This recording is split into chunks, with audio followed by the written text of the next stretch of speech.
Salam sejahtera, terima kasih karena bersama dengan saya di Nazilin Unity Channel. Kalau KJ dan Rafizi bergabung apa jadi? Itu soalan paling hebat. Nazri Aziz dalam kenyataan kemarin dia kata, kalau Rafizi Ramli nak keluar parti PKR, dia juga tidak akan dapat apa-apa. Hanya Anwar yang boleh berjaya keluar dan menjadi hebat, kata beliau. Boleh lihat sekarang kata Nazri Aziz, dia kata hanya Anwar yang mampu jadi lebih besar daripada parti asalnya. Beliau dibuang oleh UMNO dan kini UMNO bekerja di bawahnya. Itulah kehebatan Anwar Ibrahim. Tetapi saudara, persoalan besar kepada Nazri Aziz ialah mana kamu tahu Rafizi boleh lebih besar daripada parti PKR? Siapa yang tahu nasib orang kan? Datuk Seri Anwar Ibrahim sudah membuktikan dia lebih besar daripada UMNO. Tidak mustahil Datuk Seri Rafizi Ramli boleh pergi lebih jauh jika keluar dari PKR dan tubuh parti baru. Bersama contohnya KJ atau Syed Saddiq Syed Abdul Rahman. Apabila parti yang melaungkan reformasi selama ini sudah tersasar dari landasan perjuangan, tidak ada sebab rakyat masih perlu menyokong parti tersebut, kata EKJ. Dalam keadaan tiada satu parti semasa yang kelihatan bertanggung jawab terhadap kebajikan rakyat, kewujudan parti baru adalah alternatif yang sangat dinantikan, kata EKJ. Sekarang ini rakyat dalam dilema. Nak sokong PH, dia dah lupa janji-janji reformasi. Nak sokong BN, parti masih terus menyakau, katanya. Nak pilih PN, tak ada bezanya, malah lebih teruk dari muka-muka biasa membelot di karangan pemimpin khususnya golongan penunggang agama. PSM bagus tapi tidak mempunyai pemimpin yang betul-betul boleh diterima rakyat. Jadi ya, Datuk Seri Rafizi Ramli mempunyai potensi membuat comeback yang boleh menggugat parti-parti sedia ada jika beliau benar-benar berusaha ke arah itu, kata beliau. Okey, sebelum saya teruskan ulasan ini, saya nak bagi tahu kamu satu produk hebat. Ini produk Transfer Factor for Life. Saya kongsikan dengan anda produk ini bagus karena saya sekeluarga makan dan paling bagus ada banyak testimoni. Sebentar tadi testimoni tentang kencing manis dan kencing manis, gout dan kolesterol. Beliau menyatakan sudah habis ikhtiarlah, berikhtiar sehingga yang terakhir sampai putus asa. Tapi selepas menemui dan dikongsikan dengan produk hebat ini, beliau kata kini beliau dalam proses penyembuhan, kolesterolnya menurun, kencing manisnya bertambah baik dan goutnya hilang. Jadi kalau yang menonton video ini, karena saya tahu penonton-penonton saya kebanyakannya yang berusia, Anda mungkin ada masalah gout, kawan-kawan Anda ada masalah kolesterol atau kencing manis, cepat kongsi. Anda tengok nombor yang tertera dalam video ini, Anda boleh hubunginya. Baiklah saudara, kita teruskan lagi. Janganlah kamu marah kan cerita tentang produk nih. Saya hanya kongsi dengan kamu semua. Lagipun apa salahnya kamu sokong kan? Orang kata kalau berbuat baik perlu disokong. Macam itulah. Wan Khalid menyatakan di dalam satu ruangan komen di Malaysia kini, semasa dalam UMNO, Nazri ni lepas pencen pun masih jadi ahli parlimen. Jadi memang dia nak jawatan dan duit. Sebab tu dia berusaha sangat nak tunggang isu Rafizi ini, kata beliau. Dia nak sangat Rafizi letak jawatan sebab manalah tahu kan, manalah tahu itu akan mengganggu gugat pula kekuatan dan kestabilan kerajaan perpaduan sekarang. Greenpeace kata tulis alasan yang panjang pun salah, tulis alasan yang pendek pun salah. Semua serba salah. Itu yang dikomen oleh Greenpeace. Yellow Camel kata mungkin Nazri nak jadi menteri kabinet. Manalah tahu kan betul-betul Nazri nak mahu masuk ke jawatan menteri yang dikosongkan oleh dua orang menteri daripada PKR itu. Siapalah tahu kan. Walau bagaimanapun secara keseluruhannya, isu yang kita nak bincang pada video kali ini ialah kalau Rafizi Ramli keluar daripada PKR, adakah Rafizi Ramli akan menjadi lebih besar daripada PKR seperti yang berjaya dilakukan oleh Anwar Ibrahim ketika beliau dibuang oleh UMNO, beliau menjadi lebih besar daripada parti asalnya yaitu UMNO. Lihat saja sekarang, UMNO bekerja di bawah Anwar Ibrahim. Betul atau tidak? Betul lah kan? Oke, sekian dulu untuk kali ini. Jangan lupa tinggalkan komen Anda. Salam sejahtera, terima kasih karena bersama dengan saya di Nazilin Unity Channel. Yang ini saya kurang setuju. Tapi kata Nazri, biar Rafizi berhenti jangan pujuk. Wah, ini Nazri Aziz yang pastinya orang kenal. Beliau ini memang kadang-kadang cepat bercakap atau dengan kata yang lain berani bercakaplah kan. Ada waktunya itu beliau begitu lantang. Siapapun dia langgar saja, bas kecil kah, bas besar kah, apakah dia langgar sajalah, macam begitulah. Jadi hari ini apabila Nazri Aziz kata, biar Rafizi berhenti, jangan pujuk, kenapa dia sibuk-sibuk? Dia bukan ahli PKR, dia bukan orang PKR, dan dia adalah UMNO. Apa motif sebenar Nazri Aziz bercakap seperti ini? Adakah beliau gembira Rafizi Ramli meninggalkan PKR ataupun meninggalkan kabinet karena ada udang di sebalik batu? Baik, sebelum saya teruskan, saya ingin kongsi dengan Anda semua satu produk terbaik yang sekarang ini meletup. Saya nak kongsi dengan Anda semua, ini produk TF for Life. Dia sangat baik, saya makan sekarang dan saya pun bisnis juga. Saya kongsi saja dengan kamulah, siapa yang mau sehat, mau kuat imun badan, cepat beli ini. Oke, ada satu testimoni yang baru saya dapat tadi berkait dengan kanser payudara tahap 4. Dia mengalami masalah itu dan setelah konsum ataupun menggunakan produk ini, syukur dia menemui jalan yang terbaik dan sekarang ini dalam proses pemulihan. Jadi kalau ada kawan keluarga yang ada masalah tentang kanser apa jenis pun, boleh menghubungi nomor yang tertera. Saya tidak jual, saya kongsi saja dengan kamu semua. Oke, hari ini. Oke, saudara-saudara sekalian. Tindakan Rafizi Ramli meletakkan jawatan Menteri Ekonomi, kata Nazri Aziz memang wajar dan bekas timbalan Presiden PKR itu tidak perlu dipujuk, kata veteran politik Nazri Abdul Aziz. Dalam bahasa Inggris, ia disebut it's a given, jelas. Anda perlu berhenti kerana kalah dalam pemilihan, kata bekas Menteri UMNO dan Duta Malaysia ke Amerika Serikat itu. Ada orang yang menemplak dan mengejek ataupun mengecam Nazri Aziz. Kata mereka, agak-agak dalam parti kamu UMNO tu, kalau dibuat pemilihan, siapa yang akan kalah? Mereka menyindir UMNO sendiri. Kalau parti PKR berani mempertandingkan semua jawatan yang ada, kenapa dalam UMNO mereka tak berani, kata netizen. Nazri memperingatkan kenyataan berjela-jela berkaitan keputusan itu sebagai mungkin mempunyai muslihat. Netizen kata kalau Nazri Aziz berpendapat ada muslihat di sebalik kenyataan Rafizi yang berjela-jela. Netizen juga bertanya, adakah kenyataan Nazri Aziz ini juga adalah bermuslihat? Muslihatnya supaya dapat melihat PKR menjadi lemah, kerajaan menjadi lemah dan adalah peluang UMNO BN naik semula menjadi dominan, kata mereka. Kata Nazri Aziz lagi, tidak perlu buat kenyataan berjela-jela seperti hanya Anda yang paling bagus bila pegang menteri. Saudara, apa pula pendapat Anda tentang isu kali ini? Buat kenyataan panjang lebar selalunya ada muslihat mau dipujuk agar tidak letak jawatan, katanya. Saya harap Perdana Menteri ke-10 Anwar Ibrahim tidak rayu kerana ia akan jadi kelebihan pula kepada yang mahu berhenti itu. Biarkan sahaja kerana ada ramai lagi yang berbakat boleh ditunjulkan, kata beliau.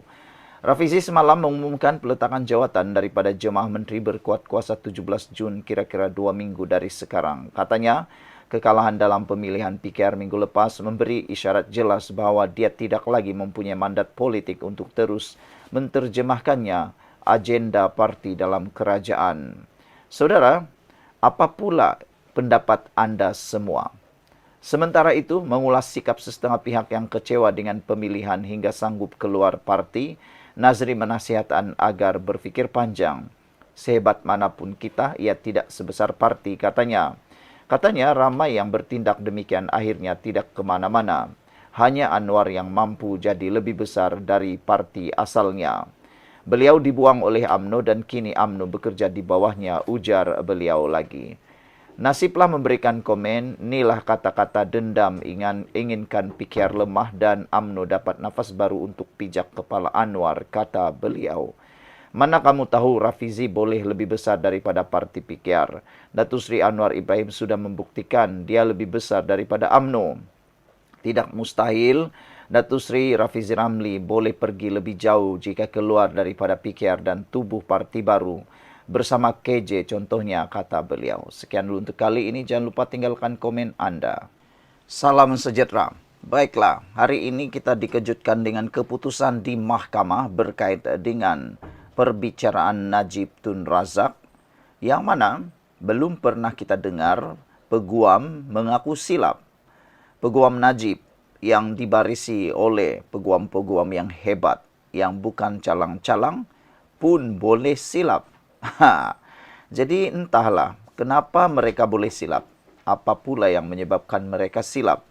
Silap-silap hari bulan, mungkin Najib akan dipenjarakan lagi. Itu pun boleh silap jugalah kan. Pada pendapat Anda semua, apakah Najib akan mengalami silap lagi? Okey. Peguam Najib mengakui silap.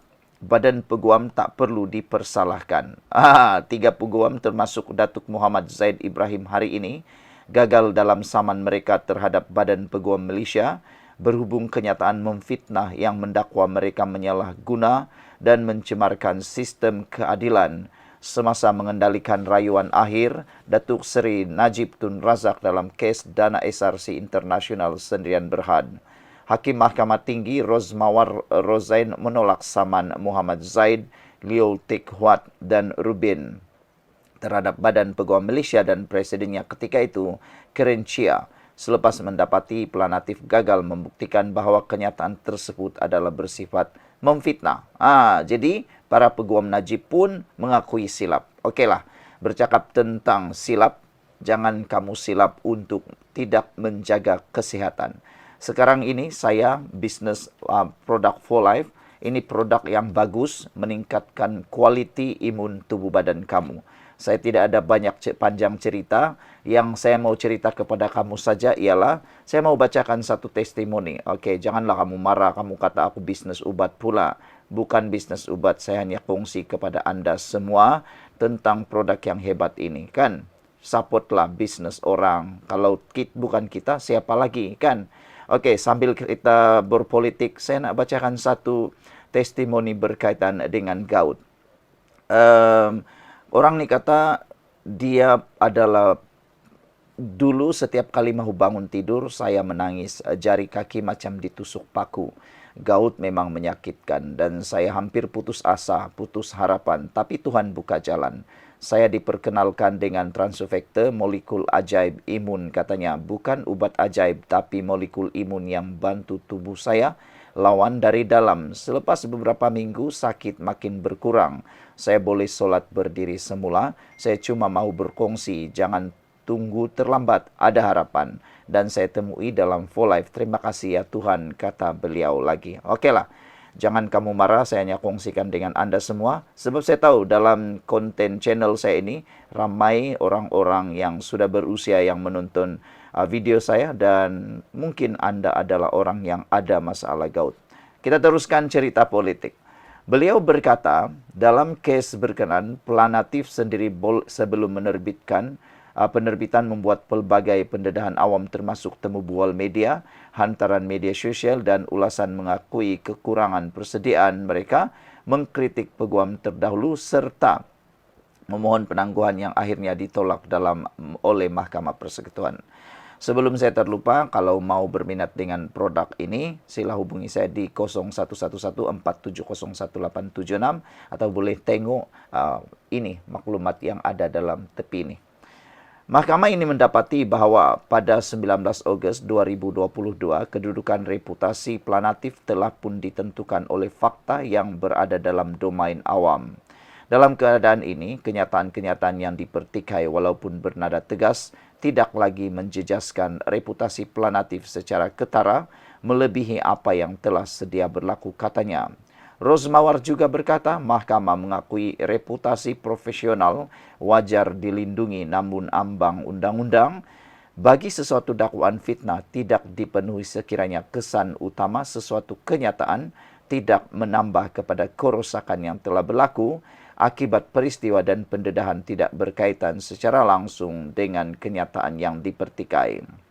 Mahkamah ini mendapati kenyataan-kenyataan dalam kenyataan media tersebut tidak menjejaskan kedudukan planatif di mata masyarakat yang berfikiran munasabah. Oleh itu, taught fitnah tidak dibuktikan, katanya.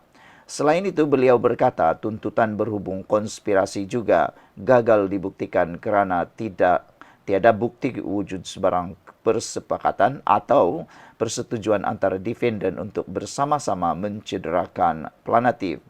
Defendant kedua, selaku Presiden Badan Peguam ketika itu telah bertindak dalam ruang lingkup kuasanya di bawah Seksyen 42 dalam kurungan 1 kurungan D Akta Provision Undang-Undang apabila membuat kenyataan awam berhubung isu yang menjadi keprihatinan kepada profesion guaman, katanya, yang tidak mengeluarkan sebarang perintah berhubung kos. Sekian dulu untuk kali ini. Jangan lupa tinggalkan komen Anda, tekan butang subscribe. Kita jumpa lagi. Bye-bye. Salam sejahtera. Terima kasih karena bersama dengan saya di Nazilin Unity Channel. Wah, ini paling hebat. Luar biasa. Ada spekulasi menyatakan Khairi Jamaluddin akan menggantikan jawatan Rafizi Ramli sebagai Menteri Ekonomi dalam Kabinet Malaysia. Wah, kalau ini betul-betul terjadi, inilah kejutan paling besar sekali yang pernah berlaku dalam sejarah Malaysia. Kita tahu Rafizi adalah peribadi yang bagus di dalam menjalankan tugas. Beliau cemerlang ketika beliau menjadi Kabinet Menteri Kesihatan Malaysia. Bercakap tentang Menteri Kesihatan Malaysia, beliau cukup baik. Tidak dapat dinafikan Rafizi dan Khairi Jamaluddin boleh menjadi Perdana Menteri satu masa yang akan datang. Okey, cakap tentang kesihatan, saya nak kongsi dengan anda semua satu produk yang bagus. Ini produk For Life, Transfer Factor For Life. Saya sudah makan dan saya adalah mengamalkan produk ini. Saya bisnes untuk produk ini.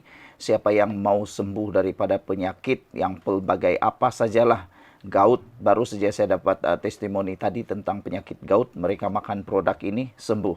Kalau mau tahu dan mau produk ini, message saya di 0111470186. Okey, sambil kita buat politik, sambil kita nak bisnes, sambil kita nak sehat. Semua tu penting lah kan. Okey, produk ini kalau mau, nombor telefon saya 0111470186. Janganlah kamu marah, kan supportlah orang buat bisnes. Macam itulah. Sambil kita buat ulasan politik, supportlah untuk bisnes juga. Okey, baiklah. Jadi saya cerita hari ini tentang spekulasi Khairi Jamaluddin akan menyertai kabinet.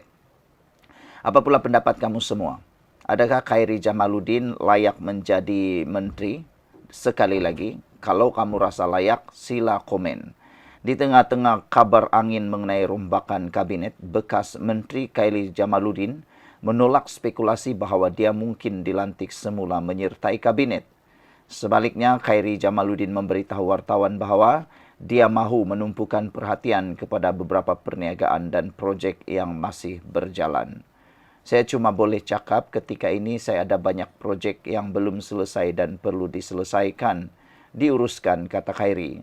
Saya juga agak gembira dengan apa yang dilakukan ketika ini. Jadi sekurang-kurangnya sehingga hujung tahun ini saya tak terfikir untuk kembali ke dunia politik, kata bekas ahli parlimen Rembau itu. Khairi berkata demikian kepada pemberita selepas menjadi panel program The Healthcare Forum 2.0, Counting the Cost of Care. Saudara-saudara sekalian, Khairi ditanya mengenai kabar angin bahwa dia mungkin dilantik ke kabinet selepas Menteri Ekonomi Rafizi Ramli dan Menteri Sumber Asli dan Kelestarian Alam Sekitar Nik Nazmi meletak jawatan. Ditanya sama ada dia terbuka kepada kemungkinan tersebut dan bagaimana dia akan memberi respon jika ditawarkan jawatan, Khairi sekali lagi menegaskan dia sudah pun terikat dengan beberapa komitmen terdahulu. Komitmen-komitmen itu memerlukan masa dan perhatian saya. Sekurang-kurangnya sehingga hujung tahun ini, saya akan sibuk. Selepas itu kita boleh bincang, katanya. Kita tengok nanti macam mana. Buat masa ini, saya memang sibuk, ujarnya lagi. Difahamkan dalam kalangan ahli UMNO, kabar angin mengenai kemungkinan Khairi kembali aktif dalam politik mula tersebar sejak dia dipecat daripada parti itu pada Januari 2023. Mengesahkan bahawa perbincangan seumpama itu memang ada, Ketua Pemuda UMNO Johor Nur Azlen Ambrose berkata, sekiranya Khairi kembali menyertai kerajaan, ia berupaya memulihkan imej kerajaan yang semakin merosot, terutama selepas keputusan pemilihan PKR baru-baru ini. Bagaimanapun dia berkata, laluan politik Khairi tidak mudah, memandangkan UMNO masih diterajui Presiden Parti sekarang Ahmad Zaid Hamidi. Zaid kini juga timbalan Perdana Menteri. Khairi dipecat daripada UMNO kerana dikatakan melanggar disiplin parti dan sebagai sebahagian usaha pembersihan yang dilakukan Ahmad Zaid. Pada pilihan raya umum PRU lalu, bekas ahli Parlimen Rembau itu gagal merampas kerusi Sungai Buloh daripada PKR yang dimenangi oleh R. Ramanan, Timbalan Menteri Pembangunan Usahawan dan Koperasi. Sebelum itu, Khairi pernah berkhidmat sebagai Menteri Kesihatan, Menteri Sains Teknologi serta Menteri Belia dan Sukan. Beberapa komen daripada netizen, Khairi bukan sibuk, dia tak pernah tengok orang seperti Rafizi Ramli yang sanggup letak jawatan sebab kalah dalam parti tapi masih jadi ahli Parlimen Pandan tapi letak jawatan. Tak pernah tengok orang macam yang sanggup hilang jawatan. Khairi malu nak ambil jawatan sebab tak pernah jumpa orang macam Rafizi Ramli yang pegang prinsip kata Wan Khalid. Wan Khalid juga kata Khairi kaki suka jawatan bukan macam Rafizi di mana walaupun masih ahli parlimen beliau letak jawatan sebab kalah dalam parti sendiri. Katanya Khairi pula tak ada apa-apa, dia mesti suka tawaran untuk jadi menteri sebab dia ni suka jawatan, kata Wan Khalid. Tidaklah Wan Khalid, saya rasa Rafizi Khairi Jamaluddin bukan seperti yang kamu katakan. Khairi Jamaluddin lebih berprinsip, lebih baik daripada yang anda katakan. Sekian dulu. Jangan lupa, siapa yang mahu produk ini, yang berusia 60 tahun ke atas, 50 tahun ke atas, itulah yang paling terbaik untuk menggunakan produk ini. Produk ini meningkatkan imun kamu. Kalau nak lebih panjang, kontak saja 0111 4701 876. Bye.